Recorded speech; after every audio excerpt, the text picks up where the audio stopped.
HOA called police over the old mill lake I just bought. I closed their access with one legal notice. Sounds like a headline ripped from a drama, right? Well, buckle up, because this is no fiction. It's the story of Ethan Caldwell, a guy who thought he'd found paradise when he bought Old Mill Lake, a shimmering 20-acre slice of heaven in Willow Creek. But there was a catch. A power-hungry HOA that thought they owned his lake, his land, his life. They came at him with protests, lawsuits, vandalism, and even the police, all to keep their so-called community access. Spoiler alert, Ethan fought back, and with one legal notice, he turned their world upside down. This is a tale of standing your ground, outsmarting bullies, and claiming what's yours. So grab a seat, hit play, and let's dive into the wildest property battle you'll ever hear. You won't believe how this ends. A serene lake, its glassy surface reflecting the golden hues of a late summer sunset. Birds chirp in the distance, a gentle breeze rustles the trees, and for one fleeting moment, the world feels perfect. That's what I thought when I first laid eyes on Old Mill Lake, my dream property, my sanctuary, the place I'd pour my heart and savings into. But here's the kicker. Sometimes the things you love most come with a storm you never saw coming. And for me, that storm was the HOA. They thought they owned me, my lake, my life. They were wrong. And with one single legal notice, I turned their world upside down. This is the story of how I bought Old Mill Lake, faced a war with a power-hungry HOA, and shut them out for good. Buckle up, because this ride's about to get wild. Let's rewind to 6 months ago. My name's Ethan Caldwell, a 38-year-old software developer who just cashed out a chunk of savings from years of grinding in the tech world. I was done with city noise, cubicles, and neighbors who'd knock on your door to complain about your dog barking once. I wanted peace. I wanted land. And when I found the listing for Old Mill Lake, a 20-acre plot with a crystal-clear spring-fed lake in the heart of Willow Creek, a small town just outside the city, it felt like fate. The price? A steal for what it offered. A modest cabin, a dock, and that lake. Oh, that lake. It was the kind of place you'd see in a postcard, the kind of place you'd dream of retiring to. I didn't hesitate. I called the realtor, wired the deposit, and within weeks, I was signing the deed. Old Mill Lake was mine. Or so I thought. The first red flag came the day I moved in. I was unloading boxes from my truck when a black SUV rolled up my dirt driveway, kicking up dust like it owned the place. Out stepped Karen. Yes, her name was actually Karen, president of the Willow Creek Homeowners Association. She had that look, tight bun, clipboard in hand, and a smile that didn't reach your eyes. "Welcome to the neighborhood, Mr. Caldwell," she said, her voice dripping with that fake sweetness you know hides an agenda.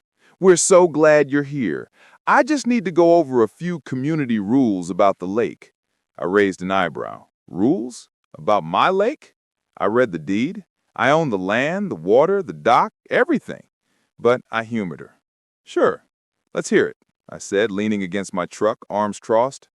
Karen launched into a lecture about how Old Mill Lake was a community asset. Apparently, the HOA had an unwritten agreement with the previous owner, some guy named Harold who had lived here for decades, that let residents use the lake for fishing, boating, even picnics on the shore. They'd built a little gravel path from the neighborhood to the lake's edge, complete with a sign that read, "Willow Creek Community Lake." Cute, right? Except there was one problem. I wasn't Harold, and I hadn't agreed to any of this. "That's interesting," I said, keeping my tone neutral. "But I own the lake now. It's private property." Karen's smile faltered just for a second, but I caught it. "Well," she said, "we'll need to discuss access rights at the next HOA meeting. The community depends on this lake." I nodded, said I'd think about it, and watched her SUV peel out. That's when I knew. This wasn't going to be a friendly, neighborly chat. This was war. Over the next few weeks, I settled into the cabin, fixed up the dock, and started researching the property's history. Old Mill Lake wasn't just a pretty view, it was the heart of Willow Creek. The town's website called it a local treasure, and apparently kids learned to swim here, families held barbecues, and retirees spent their mornings casting lines. All fine and dandy, except none of that was my responsibility. The deed was crystal clear. I owned every drop of water, every inch of shoreline. No easements, no shared access, nothing. The HOA's unwritten agreement with Harold? Legally worthless. But try telling that to a group of entitled suburbanites who thought they had a divine right to my backyard. The first sign of trouble came on a Saturday morning. I was sipping coffee on the dock when I heard laughter and splashing. I walked to the shore and saw 3 families, kids, parents, even a dog, spread out on my property, fishing rods in hand, coolers open, like ridiculous community lake signs staked into my grass. I took a deep breath, walked over, and politely said, "Hey folks, this is private property now. I'm happy to let you finish up today, but you'll need to clear out after." The looks I got? You'd think I'd kicked their dog. One guy, a burly dude in a fishing hat, scoffed. "We've been coming here for years, pal. You can't just shut us out." I kept my cool, repeated that it was my land, and went back to my cabin. By evening, they were gone, but I had a bad feeling this wasn't over. It wasn't. The next day I got an email from Karen, CCing half the HOA board, demanding a meeting to resolve the lake access issue. She attached a petition with 47 signatures from residents who relied on the lake for recreation. I laughed out loud. A petition? For my property? I ignored the email, but the HOA wasn't playing around. 2 days later, I woke up to a certified letter taped to my door.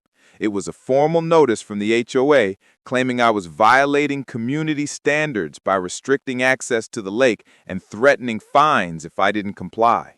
Fines? For owning my own land? I tossed the letter in a drawer and called my lawyer, Sarah, a sharp woman who'd handled my closing. "Ethan," she said after I explained, "this is nonsense. You own the lake outright. They have no legal claim, but HOAs can be bullies.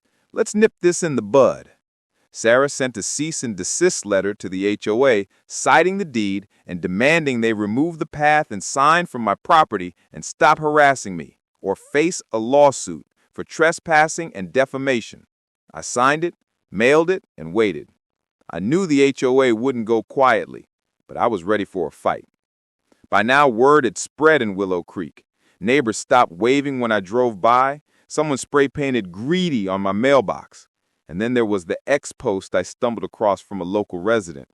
"New guy at Old Mill Lake thinks he can steal our lake. Let's show him what community means. Hashtag save our lake." It had 200 likes and a string of angry comments. I wasn't just fighting the HOA, I was fighting a mob.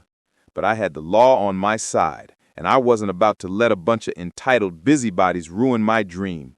Old Mill Lake was mine, and I was going to protect it no matter what. That's where part 1 ends. The stage is set, the battle lines are drawn, and the HOA is about to learn that I'm not the pushover they thought I was. Stay tuned for part 2, where things get even crazier, and that one legal notice changes everything. A quiet morning at Old Mill Lake, the water still as glass, the air crisp with the promise of fall. You're sipping coffee on your dock, thinking life couldn't get any better. Then you hear it, the crunch of gravel, the murmur of voices, and the unmistakable whine of Karen, the HOA president, rallying her troops on your property. That's where I found myself, just days after the police left my driveway, thinking I'd won the first round against the Willow Creek HOA. I'd sent them a legal notice, a line in the sand, telling them to back off my lake or face a lawsuit. I thought they'd fold. I was wrong. They didn't just come back, they came back swinging. And what happened next? Let's just say it pushed me to the edge, and I was ready to fight fire with fire. This is part 2 of how I took on the HOA and turned their game upside down. Hold on tight, because this is where things get messy. It started with a Sunday I'll never forget. I was out by the lake fixing a loose board on the dock when I noticed a crowd gathering near the shore. Not just a few nosy neighbors. There were at least 20 people, some with fishing rods, others with lawn chairs, and Karen at the front, holding a megaphone. A megaphone. "Residents of Willow Creek," she bellowed, her voice echoing across my lake. We're here to reclaim our community's right to Old Mill Lake. This is our home, our tradition, and no outsider will take it from us." The crowd cheered, and I felt my blood boil. They'd ignored my legal notice, trampled over my property line, and were now staging some kind of protest on my land. I grabbed my phone, started recording, and marched toward them. "You're trespassing," I said, loud enough for everyone to hear. "This is private property. Leave now or I'm calling the police." Karen turned to me, megaphone still in hand, and smirked. "Go ahead, Ethan, call them. We've got history on our side. This lake has been ours for decades." The crowd nodded, some shouting, "Save our lake!" I noticed a few phones filming me, probably hoping to catch me losing it for their little X campaign. Hashtag Save Our Lake was trending locally now, with posts calling me everything from selfish tech bro to lake thief.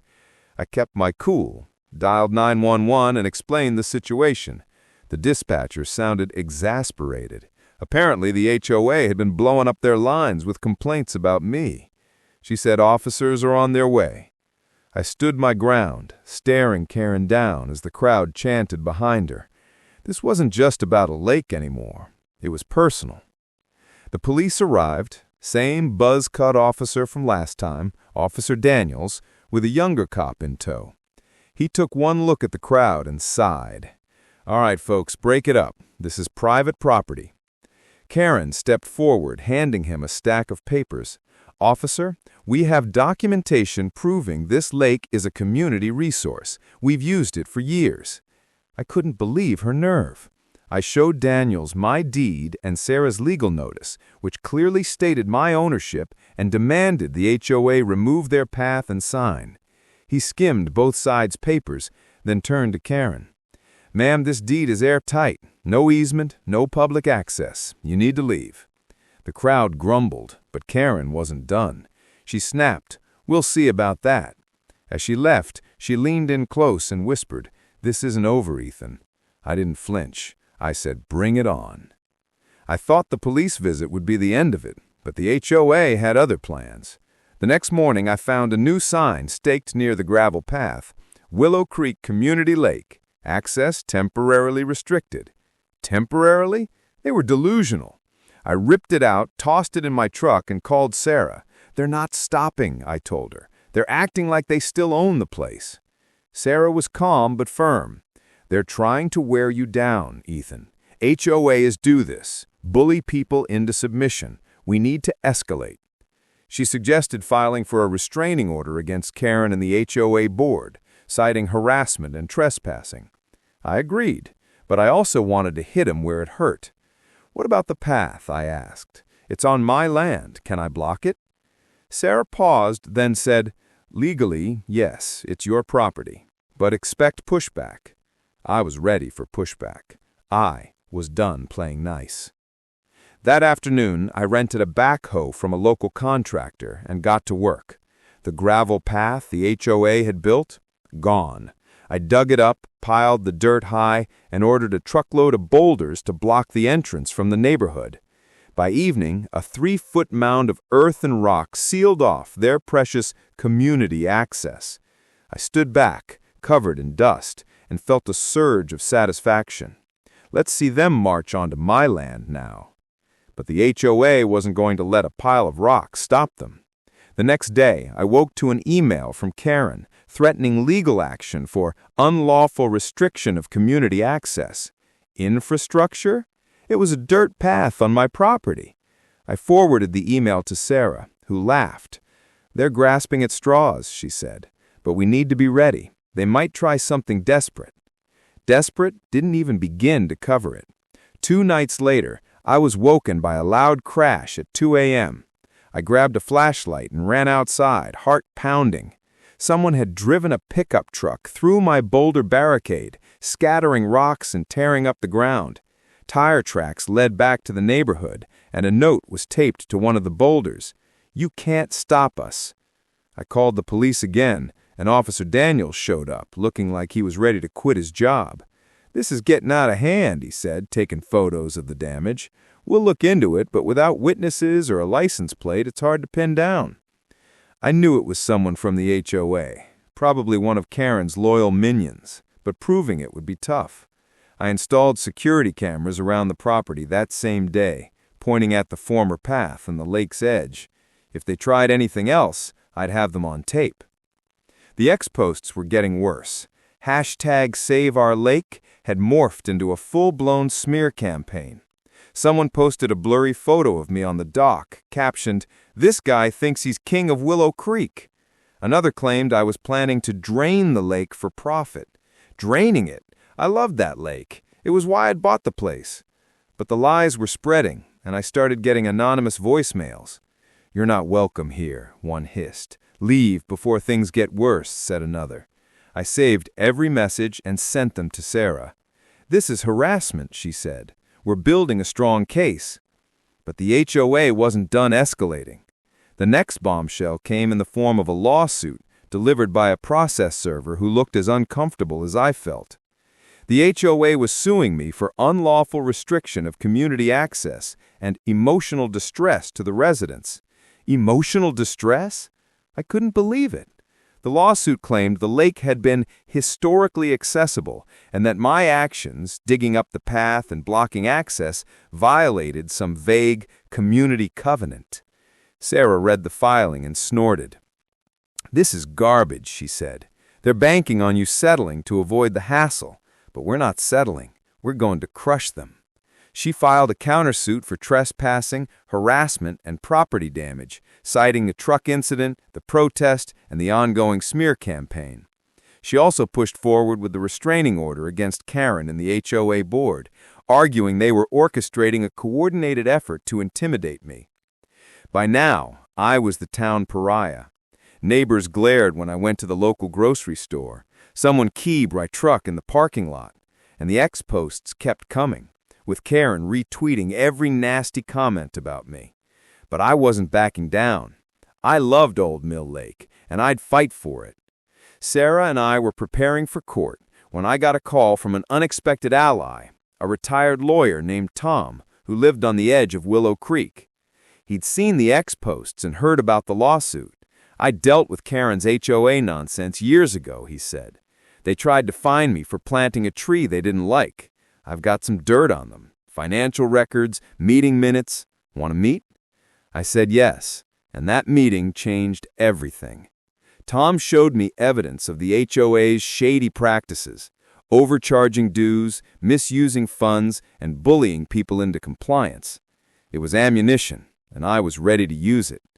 The stage was set for a showdown, and my legal notice was about to become the HOA's worst nightmare. Part 3 is coming, and trust me, you won't believe how this ends. Imagine standing on the shore of your dream lake, the water sparkling under a clear blue sky, knowing you just won a war, not with guns or fists, but with a single piece of paper, a legal notice that brought a power-hungry HOA to its knees.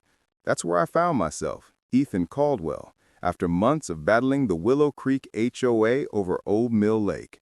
They'd come at me with protests, lawsuits, vandalism, and a vicious smear campaign on X, all because I dared to claim what was rightfully mine. But with the help of a sharp lawyer, a retired ally, and one perfectly crafted legal move, I didn't just win, I rewrote the rules. This is the final chapter of how I took back my lake and shut the HOA out for good. Get ready, because this is where it all comes together, and the ending? It's sweeter than you can imagine. Let's pick up where we left off. The HOA had sued me, claiming I was robbing the community by blocking access to Old Mill Lake. They trashed my property, called the cops, and turned half the town against me with their #SaveOurLake campaign. But I wasn't alone anymore. Tom, the retired lawyer who tangled with the HOA before, had handed me a gold mine, financial records and meeting minutes showing the HOA's dirty laundry, misused funds, secret votes to bully residents, and even a shady deal to funnel dues into Karen's pet projects. My lawyer, Sarah, was ready to use it all. "This is our ace," she said, her eyes gleaming. "We're not just going to defend you, Ethan. We're going to dismantle them." And that's when we crafted the legal notice that would change everything. The first step was to hit the HOA where it hurt, their legitimacy. Sarah and I met with Tom at his cluttered home office surrounded by boxes of old HOA documents. He pointed out a pattern. Karen and the board had been operating without proper oversight, ignoring bylaws that required resident approval for major decisions like suing me. "They're acting like a dictatorship," he said, handing me a stack of minutes from a 2019 meeting where Karen pushed through a lake access fund without a vote. The fund? It was supposedly for maintaining the gravel path to my lake, but receipts showed the money went to a landscaping company owned by Karen's cousin. Shady didn't even begin to cover it. Sarah's grin widened. "This is fraud," she said. "We can use this to void their lawsuit and turn the tables." While Sarah prepared our countersuit, I focused on securing my property. The security cameras I'd installed after the truck incident caught two teenagers sneaking onto my land one night, spray painting "Lake Thief" on my dock. I recognized one of them from the HOA protest, Karen's nephew. I sent the footage to Officer Daniels, who paid the kid's family a visit. The parents were mortified, and the kid confessed Karen had egged him on, saying it was for the community. Daniels couldn't charge Karen directly, but the incident added weight to our restraining order request. Meanwhile, I hired a contractor to build a proper fence around the lake's perimeter, 6 feet high, steel reinforced, with a locked gate where the gravel path used to be. The HOA's community access was officially dead. The X-posts were relentless. Hashtag Save Our Lake had evolved into a full-on hate campaign, with doctored photos of me dumping trash in the lake, I never did, and claims I was a corporate stooge planning to sell the lake to developers. I fought back, creating an X account to post the truth, screenshots of my deed, clips from my security cameras, and a polite but firm statement that Old Mill Lake was private property. A few locals started to question the HOA's narrative, especially after I shared Tom's evidence of their financial misconduct. One ex-user posted, "At Willow Creek Truth, why is the HOA suing a guy for owning his own land? Where's our dues money going, Karen?" The tide was turning, but the HOA wasn't done fighting. Their lawsuit hearing was set for a Tuesday morning at the county courthouse, a small brick building in the heart of Willow Creek. Sarah and I walked in ready for battle. The HOA's lawyer, a slick guy in a cheap suit, argued that the lake's historical use gave the community an implied easement. He trotted out residents to testify about their childhood memories of fishing and swimming, painting me as a heartless outsider. Karen took the stand, crocodile tears in her eyes, claiming my actions had torn the community apart. I wanted to roll my eyes, but Sarah kept me focused. When it was our turn, she was a force of nature. She presented the deed, proving no easement existed, and then dropped Tom's bombshell, the HOA's financial records. The judge's eyebrow shot up as Sarah detailed the misused funds, the unapproved votes, and even a shady deal to funnel dues into Karen's pet projects. "This is no HOA has standing to sue," she argued. "They've been fleecing residents for years while trespassing on my client's property." The judge didn't rule that day, but he looked skeptical of the HOA's case.